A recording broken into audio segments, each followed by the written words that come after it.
Hello and welcome to Glitchy Switch, the podcast all about what it feels like discovering you have ADHD as an adult. My name is Martin and I believe that no one deserves to live in shame in a world not designed for them. So in each episode, I'll pick off the kind of questions that go through your mind on the journey from curiosity to diagnosis. Whether you're on your own journey or supporting someone who is, I hope my own experiences might just help you. I know what it's like to have a busy life and a busy mind, so each episode lasts about as long as a cup of coffee so you can easily fit it in and enjoy without draining too much energy. Apologies for the gap in transmission. I had a week off last week as, to be honest, I've been running a bit hot recently, to coin a phrase. I'm okay, it's just been quite an intense time at work the past few weeks, which has sort of taken its toll, and rather than crash an episode I wasn't proud of and not enjoy it, I thought I would be kind to myself and just have the rest sort of deep down that I felt I needed. I'm back now anyway, and I'm really glad you're still listening.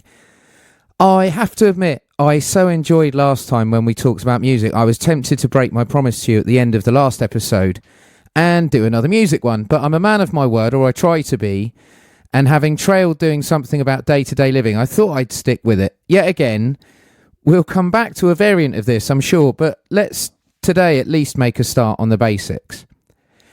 I get asked a lot about what ADHD's like, sort of in the round. And as I think I mentioned before, when you talk about a single occurrence of a trait in isolation, more often than not, I'll get someone go, "Oh, I do that all the time."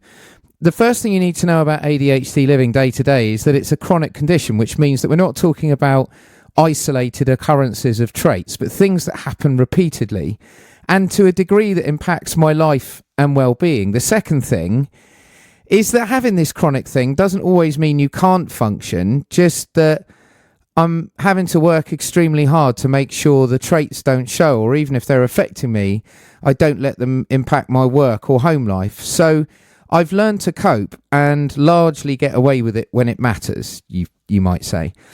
Anyway, I'm going to stay with the rule of three we've used so far. The first of the basic traits that I'm conscious of in my day-to-day life is clumsiness of various kinds.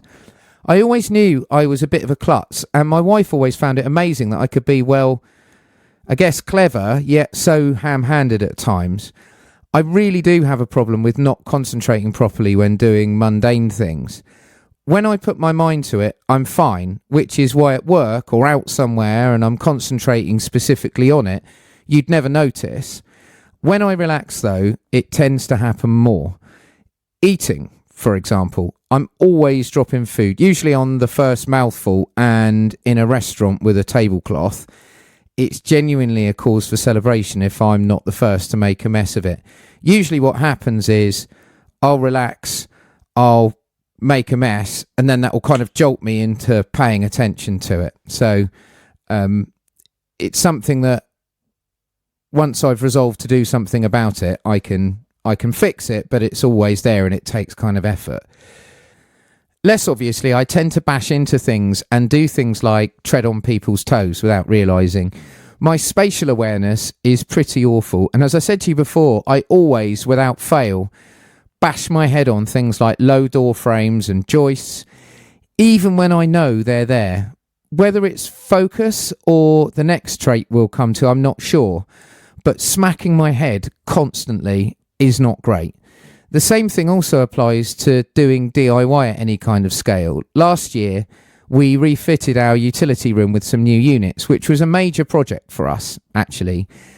And we did it, and it looks good, though it was a hell of a journey getting through it. Knowing I had ADHD by then, though, was something of a saving grace, because instead of getting as angry as I once would have done, I'd still get frustrated, but I'd kind of learned and made peace with asking for help, and actually learned why what we know as body doubling actually helps. Body doubling is where you get a neurotypical person to just sort of be there with you, to keep you on track, help you stay focused and make sure you don't smash into things and lose stuff and all that kind of thing. My wife acted in this role a few times and I was just so grateful to her. Talking of my wife, unlike her, I'm also pretty awful at being coordinated, though interestingly, I can dance and have rhythm. I think that's because if I'm dancing to a piece of music, I'm kind of focused on it and I'm interested in it. And as we have seen, if an ADHD person is interested, then you're golden. She can do aerobics and Zumba and all that stuff, and it's just natural for her. But me, no, not so much. No. Anyway, the next trait that frustrates me daily is my absolutely terrible working memory. Working memory is that short-term memory we use in the now, as it were. For example, it's the memory that keeps in your head why you've gone into a room or what you need to buy at the shops. And mine is terrible, particularly when I'm stressed or busy or tired. I haven't ever timed it, but I would love to know just how much of my waking time is spent retracing my steps, which sometimes involves turning the car round and going back to the house. It's that bad. Losing keys, forgetting where I've put things. I mean, they're just kind of a way of life. There are a few ways this very common ADHD trait becomes really debilitating, to be honest. The first is constantly feeling bad for forgetting things and having to apologise.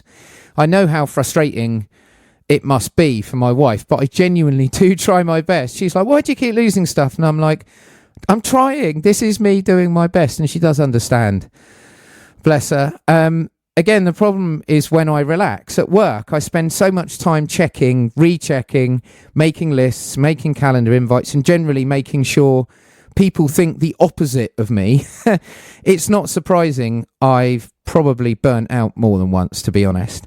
Since my diagnosis, I'm more outwardly leaning on things like the Reminders app, and I also have come up with a daily planning regime that I follow pretty religiously now. But yeah, working memory is really frustrating because you do feel it all the time. You can't spend your life not relaxing and constantly concentrating, so it's kind of always there. When I work from home, I go to the gym before work every day, pretty much without fail. And pretty much without fail equally, I will forget to pack fresh clothes to change into after I've showered. Most of the time, I work it out before I've left the house, but at minimum, it's a case of going back upstairs, picking out some clothes and coming back down again when I was up there getting changed, telling myself to remember exactly to do that only a few minutes before. It's just so tiring. I ummed and ahed about choosing the final trait, but I think I'll go with impulsivity because I am by my nature too fast to react to things, and I have to work really hard to keep a lid on my sort of natural instincts. At work, I manage it pretty well, though I have always been known as an emotional person. In client-facing situations, I really do redouble my efforts, so it's even less obvious. Again, I think, as I mentioned before, it's an upside of having overly high expectations of myself that I go sort of all in on appearing as professional as I possibly can, to the extent where I probably appear more professional than most. This is a really good example of something where people wouldn't peg me as being impulsive, but where I've burned a lot of mental calories over the years, turning those impulses in on myself and trying to sort of channel them into more positive, constructive things, particularly in the workplace. Release valves come in the form of conversations with people I can trust and who I love the most. And I'm lucky that, as well as my family, I've got a lovely group of professional confidants that I can go to as well without judgment. I always refer to these people as my personal boardroom, and they are people who I have the utmost respect for professionally, but also love dearly as friends. And I absolutely would trust them with anything. They've seen me blow all sorts of fuses over the years and talk in ways that aren't typical for me and I'm not very proud of afterwards. And they've just helped me feel normal again and kind of normalise the way that I'm feeling. I'd love to name them all, but they know who they are. And to be fair, I've done the same for them too at times. So I hope they value me too. I certainly value them. On impulsivity, though, when it's combined with my sensitivity in general and sort of inner desperation to please, you're talking about a heady cocktail to try and sort of stay sober with, to torture a metaphor. It does make me very alert to danger and risk in a professional setting, though. So I do think I've actually harnessed it in my working life into something of a kind of superpower. When I'm playing an advisory role to a client, which I do most of the time these days, I have many times, for example, tipped off an executive when I can see one of their peers is making a power play or shirking responsibility. You know, I can just kind of give them a nudge and go, well, hang on a minute, that's not your job, that kind of thing. And again, I've always had the sense that they've been grateful for me being able to spot these things a little bit more quickly. So there you have it, 3 day-to-day traits that I wrestle with. They may not seem like much, but I hope you're starting to just get a feel for how difficult just those 3 can be to wrestle with, and kind of what's churning away inside, even when all on the outside seems to be calm and the consummate professional. I mean, it really is kind of a full-time job, which is why when I got my diagnosis, my first reaction really was one of kind of relief, but also pride in kind of what I achieved, because I realised and I guess kind of acknowledged that I was having to overturn some quite significant odds to appear and develop the professional image that I have over the years. Anyway, we'll probably do more traits. I think almost definitely will do more traits, but next time I think I managed to inspire myself earlier doing this episode actually. So let's next time talk into the subject of time management and ADHD, which I know is a really big topic for my ADHD friends. Thanks for listening. Don't forget to subscribe. You can get in touch via glitchyswitchpodcast@gmail.com with your thoughts and suggestions of things you'd like to hear about. You can also follow me on @glitchyswitchpodcast on Instagram for more on ADHD life and to find out what's coming next.